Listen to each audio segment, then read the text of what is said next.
Merci Claudio.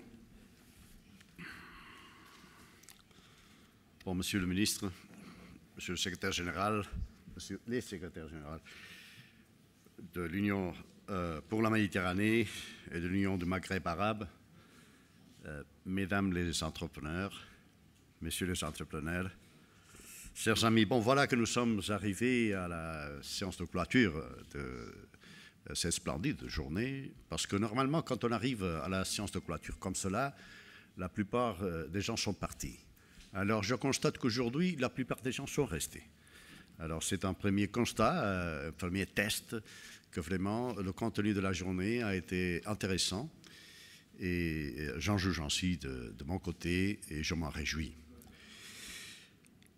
J'ai l'honneur de représenter ici l'Institut européen de la Méditerranée.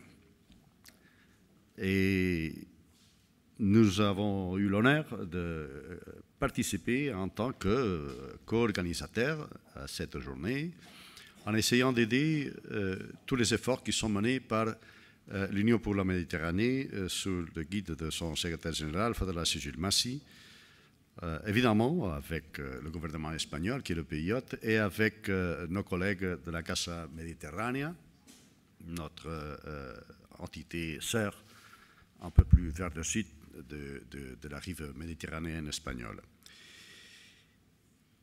Et je pense que ça se passe à un moment extrêmement important, non seulement parce que nous sommes dans un moment différent de ce que nous avions prévu. Maintenant, avant on disait, bon, il y a le nord qui va bien, il est je ne sais pas combien de fois plus de revenus par tête que le sud. Maintenant, voilà que le nord a une grave, très grave crise économique, financière, etc. Et bon, et que le sud est dans un moment extrêmement compliqué. Mais parce que les gens, les citoyens se sont donnés comme but d'améliorer la condition de leur pays et je dirais tout simplement de normaliser l'institutionnalisation de leur pays. Voilà donc que ça se passe déjà à un moment important. Mais je me réfère surtout à l'exercice que nous sommes en train de faire aujourd'hui. Nous sommes en train de doter d'un contenu économique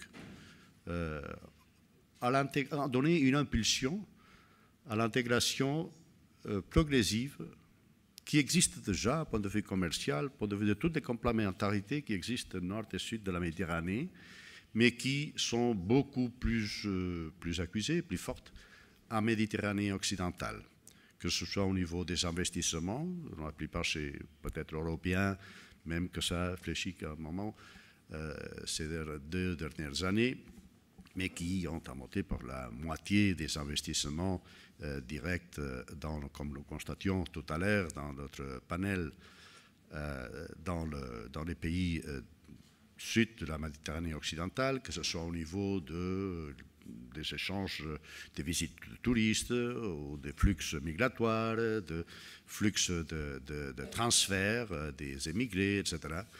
Il y a une énorme complémentarité nord et sud de la Méditerranée, même comme vous le savez, au niveau démographique, etc.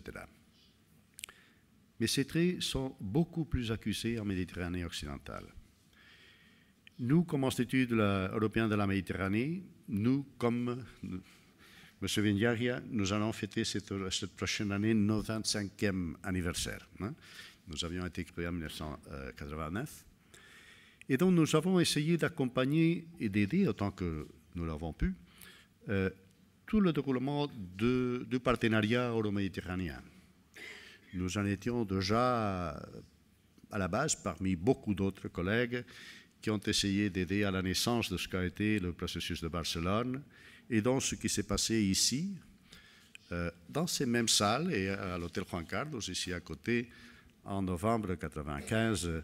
Il y a 2 choses qui se sont passées. C'est la réunion ministérielle qui a donné naissance au processus de Barcelone et le grand forum civil euro-méditerranéen auquel ont participé plus de 1000 personnalités de tout ordre, de toutes conditions, de toutes professions, de tous les pays euro-méditerranéens et qui a été organisé déjà à l'époque par notre institut à la demande de la Commission européenne et à la demande de la présidence de l'Union européenne espagnole à ce semestre-là.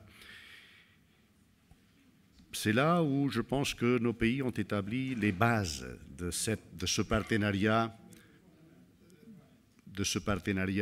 euro-méditerranéen qui consiste, nous avons donné, disons, cette base constitutionnelle, constitutive en 1995, construire autour de la Méditerranée un espace de paix, de prospérité, un espace de progrès économique partagé, un espace de dialogue et d'échange entre les différents peuples et nations autour de la Méditerranée.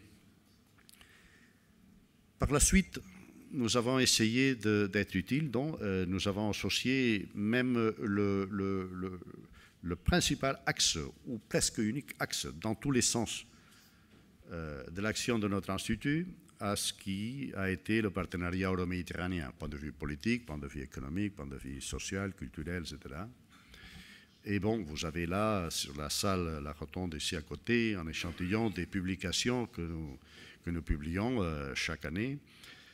Et nous avons donc été autant que possible à l'aide de ce processus de développement vers la politique européenne de voisinage, qui a fait un pas en avant vers l'approfondissement de l'intégration et vers l'approfondissement de la construction de cet espace économique partagé, en se donnant beaucoup d'instruments qui allaient au-delà de cette coopération commerciale, zone de libre-échange industriel et pas beaucoup de plus qu'était le processus de Barcelone au début. Comme le président Prodi le disait à l'époque, tout sauf les institutions, qui voulait dire l'intégration des pays du sud et de l'est de la Méditerranée dans le marché unique euro-méditerranéen, comme en font partie d'autres pays européens qui sont une part importante même de l'espace économique européen sans être membres des institutions communautaires européennes, comme c'est le cas de la Norvège ou de la Suisse. Voilà donc, et qui, tout un processus qui se développait avec l'élargissement vers l'Est, etc. Et nous avons essayé d'être utiles aussi dans cette nouvelle grande démarche qui s'est inaugurée à partir de 2008 avec la création de l'Union pour la Méditerranée. C'est le grand projet en ce moment. Nous sommes extrêmement honorés d'avoir ici à Barcelone le siège du secrétariat de l'Union pour la Méditerranée. Ça a traversé des moments difficiles au début parce que tout nouveau projet trouve quelques inconvénients au début pour se frayer son chemin. Mais voilà donc, je pense que maintenant, aujourd'hui, on en a vu la preuve. C'est bien parti, ça y est, ça avance et je suis certain que ça va commencer des fruits directs déjà, puisqu'il y a déjà des projets qui sont en cours. Non seulement arrêtés, non seulement labellisés, mais vraiment en cours. Vous avez autour des salles ici dans ce palais quelques panneaux qui l'indiquent, qui l'expliquent et qui peuvent être regardés et faire l'objet de vos réflexions. Mais aujourd'hui, je disais que c'est un moment important aussi parce que je pense que il y a deux choses qui sont nouvelles aussi, qui n'existaient pas auparavant dans le partenariat méditerranéen et qui existent depuis que l'Union pour la Méditerranée a été créée, qui est le principe de la géométrie variable et le principe de la coopération renforcée. Et donc, en application de ça, il y a une énorme opportunité d'approfondir beaucoup plus la coopération en Méditerranée occidentale. Et donc, on sait que tout le schéma euro-méditerranéen complet, tous azimuts de la Méditerranée, des fois, ça devient extrêmement compliqué. Et ça fait traîner ce qui pourrait peut-être avancer pour améliorer la condition de ces citoyens dans leur pays à la vitesse de ceux qui traînent par le hasard de la vie et vont un peu plus lentement. Je pense que même pour ces gens-là, la meilleure manière de les aider, c'est que le progrès des autres qui peuvent avancer avance, parce qu'on sera en mesure de leur venir en aide, de leur venir en soutien. Et donc, je pense que c'est pour cela qu'aujourd'hui, c'est une journée, si j'ose dire, cruciale, parce que c'est le premier pas de passer d'un schéma de dialogue politique sur des thèmes extrêmement importants, la sécurité, etc. etc.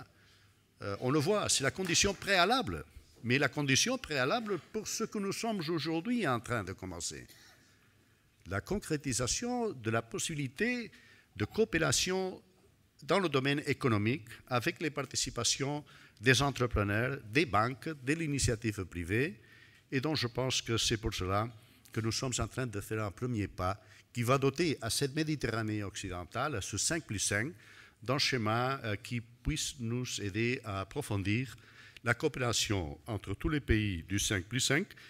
Et je pense qu'en plus, il est extrêmement significatif que, disons, ce drapeau ait été élevé par l'Union pour la Méditerranée.